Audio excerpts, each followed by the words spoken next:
While we take a look at the advanced features that SharePoint 2013 provides regarding documents and document libraries, we're reminded that management of documents is one of the most used features within SharePoint. Please remember that it's one of the most used features because it's easy to do. You can drag and drop and upload documents just like you've always had with your file shares. Also, it gives advanced capabilities of using it as a central repository, sending a link, and even going into a record center where you can apply workflows and different management settings to a document that can move it from one area of SharePoint, even outside the technological infrastructure, onto long-term storage. What do all these things have in common? Well, they use metadata. It's not only having the document rely on itself. Yes, the other great thing about SharePoint is the search capabilities will look inside the document and find information more readily, but with the addition of descriptors and attributes on your content, you can use it in multiple ways. Mentioned before, it's not just a shared drive, and why I repeat this is because people are worried about losing functionality. There is no functionality that you lose when moving to SharePoint, but you gain more by being able to apply this metadata, utilize the SharePoint features like inline versioning, shredded storage that's only storing a piece of the document if it's an Office document compared to full versions in other locations. You also are able to connect those documents together, where in a file share they're buried in folders and you might not know where they are. As a power user too, remember that you don't have to rely on IT to edit the folder structure and the permissions that are available there. You can do it yourself.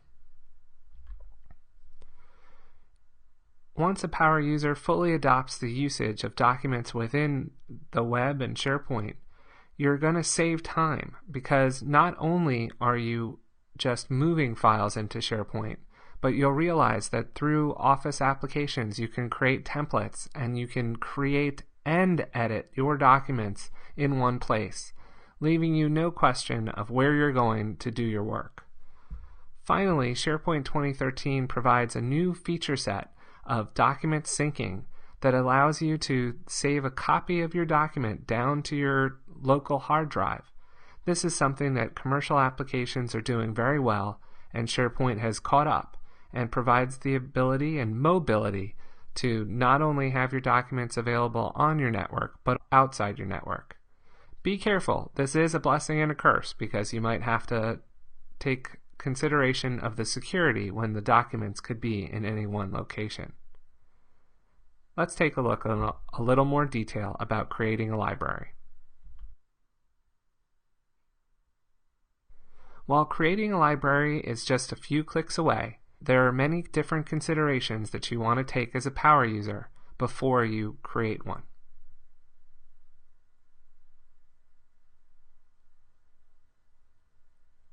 While creating a document library is just a few clicks away, there are many different considerations that a power user should think of before they press that button. First of all, does it need to be different than any document library that already exists? Who are the people who are going to come in and use this document library? Do they need specific sets of metadata? Do they have requirements for views? Next, based on this audience, are there security requirements? Is it a document library that only a few set of people will be able to see, or will a lot of people be able to see it? And if we're getting really into the details, we have to consider how many documents are going to be in this library. How are we going to group them? Could we use folders to help this organization? Is this a life cycle? After a certain amount of time, do we want to move these documents to a different location? These are just a few considerations that you want to think of before you press that button creating the document. Now, when you are creating the document, you want to remember that the name is important because it is referenced in the URL, which you are going to start sending people instead of sending attachments, and it's also viewed within your document sync. And when you connect SharePoint as a network place or network drive. So there's a few different places that it's really important. Another thing to keep in mind is to record your settings within the description. And what do I mean by this? The description is really underutilized, and I try to be consistent with how I use it. In this case, we're describing a training document and calling it the Central Library for Creating Training Documents, and it's available to all staff. But imagine if you couldn't remember where to put the private documents before they're available for all staff.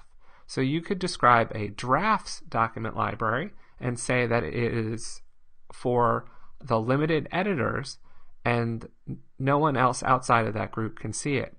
So this way, when visiting site contents, you get a better description of exactly where you need to put the information. This is information that's not available when you're using your shared drive or any other location. So use the description wisely. Now let's take a look at how to create a new library. Let's quickly create a document library. You can go to Site Contents and add an app, the Site Settings dropdown and add an app, and we've already come to the Site Contents, and I'll select Add an App. Here you'll notice that Document Library is one of the most commonly used apps, so it appears on the top. We'll take a quick look and see other libraries that are available. And they hold different specific things: forms, wikis, pictures, images. But for this case, we're just doing documents. Let's create it. Now I want to go to Advanced Features because I know that this document library is going to be special and is not going to have the same exact features as all the other ones.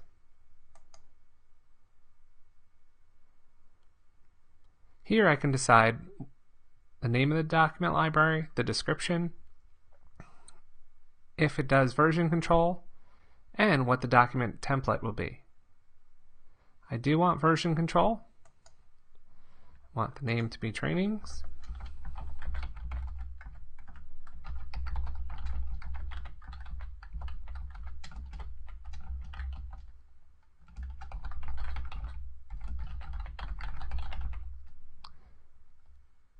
And I'll select Word and say Create.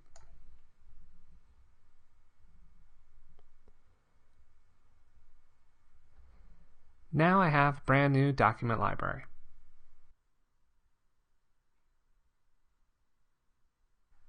Now that we've created a new document library, let's take a look at the actions that are available on the ribbon. First, within the Library tab, we have access to be able to create and modify views, to create columns, to edit libraries in third-party tools like SharePoint Designer.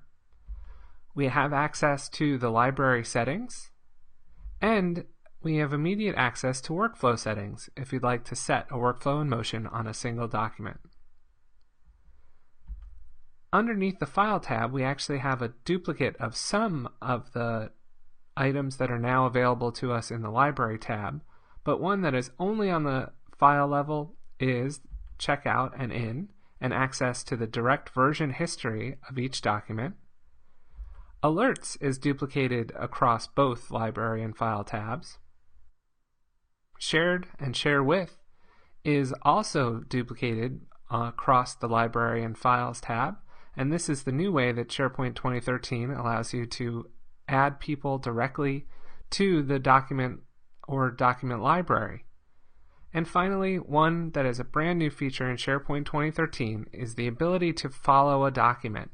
This is a great way to identify documents that you want to easily find, and they show up in your personal site. Let's take an overview of alerts and then show how to set them up in real life. An alert is pretty simple. It's an automatic email notification that you can set up on a document library, even a folder, okay if you're using one, or a specific document within a document library.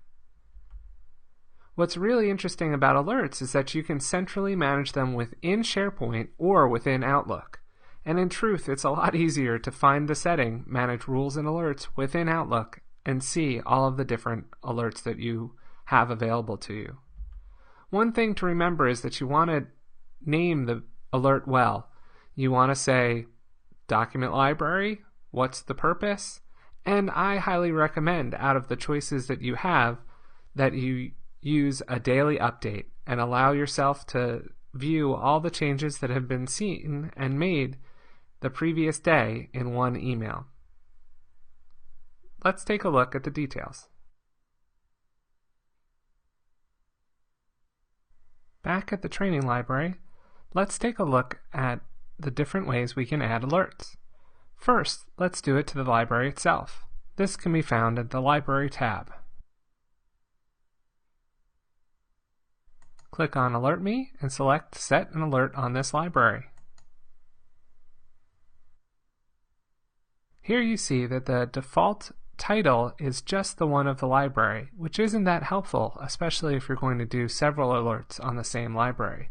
So here, we'll do a setting for a weekly update on the whole entire library.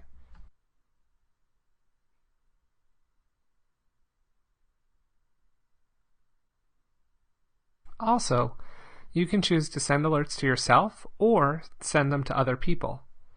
Note, though, that this is not the same as a workflow where the receiver of the email cannot delete the actual action where the email is sent. When we show you the control panel for alerts that is in either Outlook or in SharePoint, the user who receives these alerts will be able to delete it. Let's add a few users.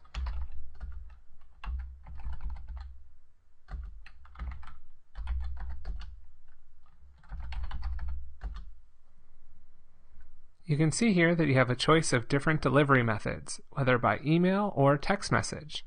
Let's select email. Also, we can change the different types of alerts that are sent out. We can base it on what types of changes, whether they're all, new, existing items, or items that are deleted. And then we can set specific settings, like when anything changes, maybe if someone changes a document, someone else changes a document that was created by me, or someone else changes a document that was last modified by me. Finally, you can send the alerts at different frequencies. You can either do an immediate notification, which might be important if you're collaborating heavily on a document or it's a reporting item that you must immediately know has changed. A daily summary, which is more practical for a medium level of collaboration, or a weekly summary, just to make sure you understand what's going on. For this, we'll check a weekly summary. And we'll say, let's get it in the beginning of the week on Monday. Now I'll know when the training documents have been updated and be able to review what the changes have been receiving in an email.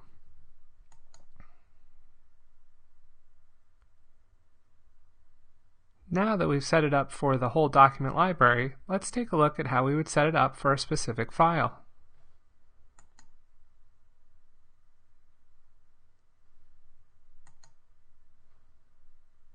Same Alert Me, but now you can see that it says Set Alert on this document. Here you can see the same exact form that we filled out before, and the title was automatically set to the specific document. We'll keep it that way because it's pretty specific. I'm the only one who wants to be alerted on that when anything changes, and let's do a daily summary. And we'll do it at 10 a.m. and press OK. Now that we've set up these two alerts, let's take a look at how you would manage alerts within SharePoint.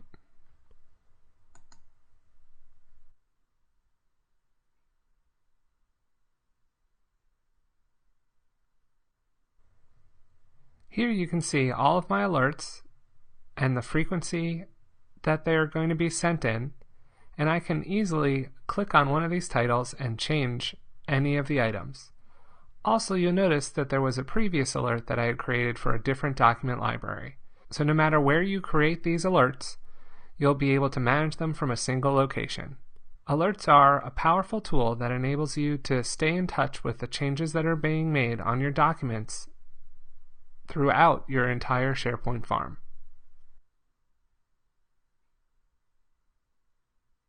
Have you ever wondered which version was the correct one? Was it the one on your thumb drive that you did on your home PC? Is it the one in your network drive? Or maybe the one you sent by email? They all have different date stamps and, well, they all have the same title, so it's hard to figure out exactly which is the last version. Here marches in SharePoint's version control.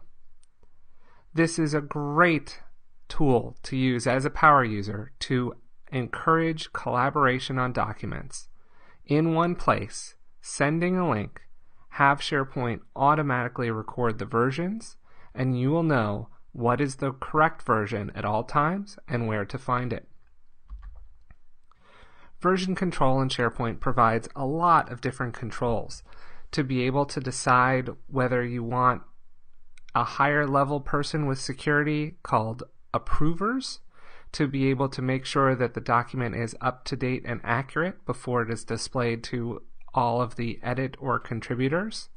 You of course have different levels of version history where you can decide if you just want to record major versions, but you also are able to work within a team on drafts.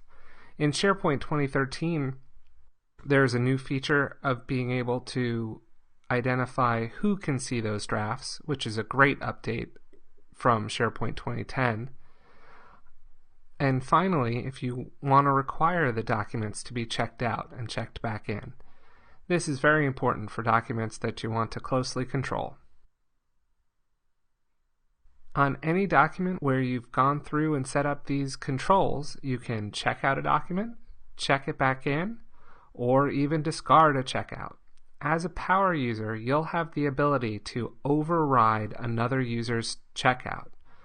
Warning about this, as it's a powerful tool if someone went on vacation and had a document checked out, but you'll erase any of the changes that that person had made.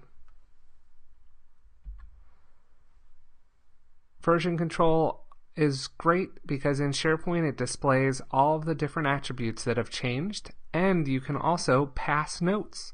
There's an automatic comment section, which has been around in Office for quite a while, that you can expose in a list view to be able to review those latest comments. Also, you can see who has the document checked out and instantly access them by IM or email to understand if they're still working on it or if they could check it in so you could start. Let's take a look at this in action. We've come to the Training Document Library to take a look at versioning. First, you'll immediately see that there is a document that is checked out. How do I know this? Well, I can see the little green arrow on top of the type icon. That document is checked out. Before we take a look at other features that show up immediately in the document library, let's take a look at the background settings. As always, this is within the library settings.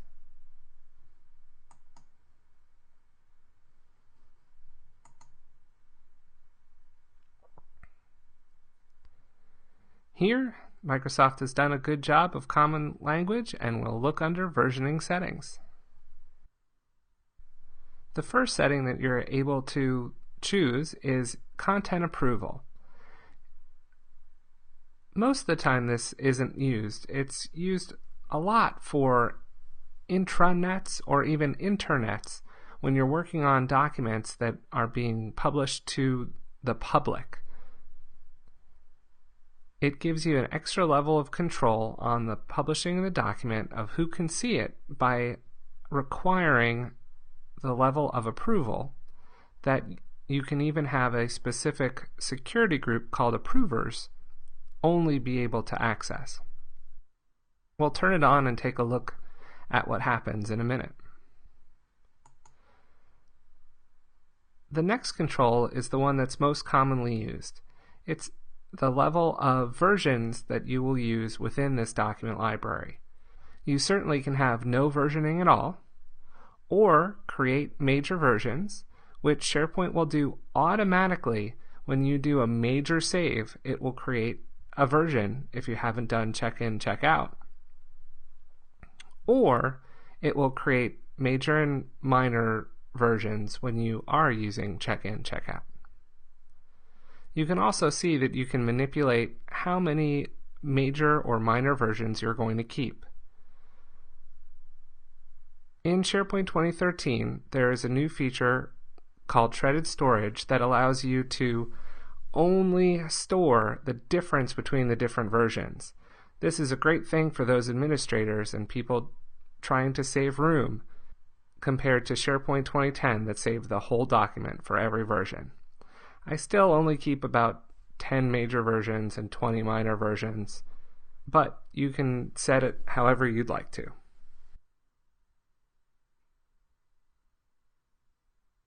Other controls that are available are the draft item security, which is a great feature on top of what SharePoint 2010 had, which is being able to say who can actually see those draft versions. Also, you can require checkout if you want to make sure that only one person is editing these documents at a time. Here you can see that this library already has required checkout.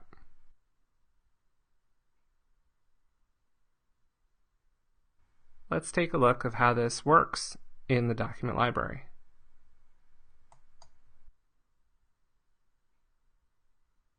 First, now that I set on content approval, let's take a look at all the columns that were in the document library. For this example, I'm going to use the hide navigation button so the document library takes up more space on the page. Alright. So notice that I've added the columns checked out to, check-in comment, and now we see approval status. So you'll see approved items, and the one item that's checked out is in draft. If I then check in a document, it will say pending. Let's see what this looks like.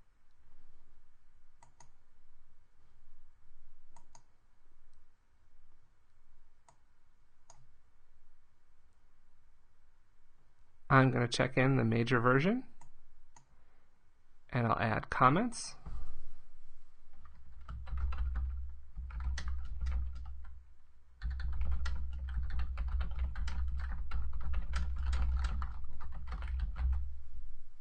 And see how this shows up on the list.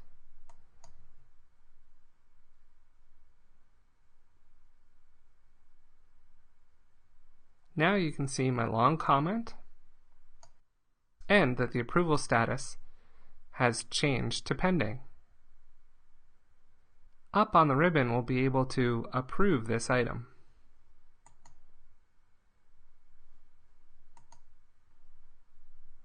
This little icon here is for approve or reject. That's for canceling the workflow and unpublishing the document, so redoing the checkout. Let's go ahead and approve. We can keep it in pending, we can say that it's rejected, or we can approve.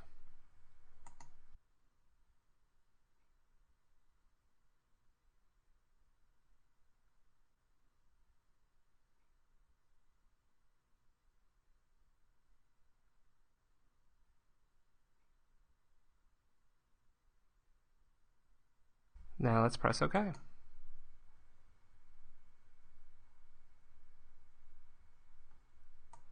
Now you can see that this document too is set to the approval status of approved. Let's go to another document and try to edit the properties to demonstrate what happens when I have the checkout required.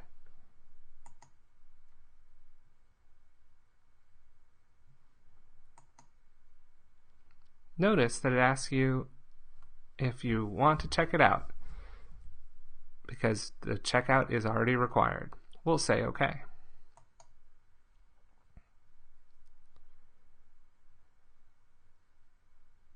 Here we've checked out the information, and I'll change the status to in progress.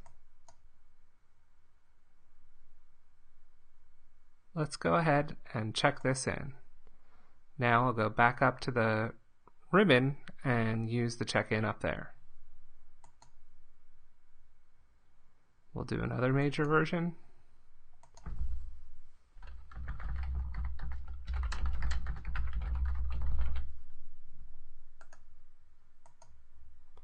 Notice that it even has spell check within the comments.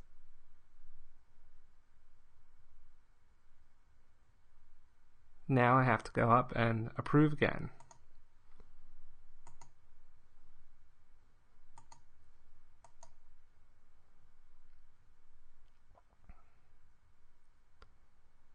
Let's take a look within the versioning settings to see what I've just done. You can either access them by going to the ellipses and the second ellipses and version history, or by going into the ribbon and going to the little version history icon.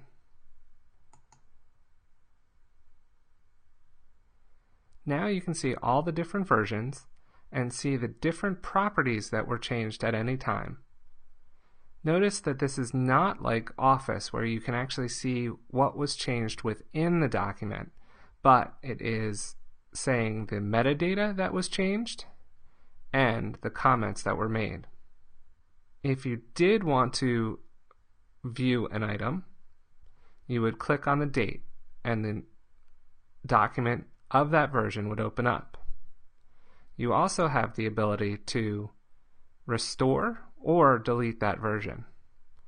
If you press view here, you're only going to see the metadata of that document and not the document itself. It's a little confusing.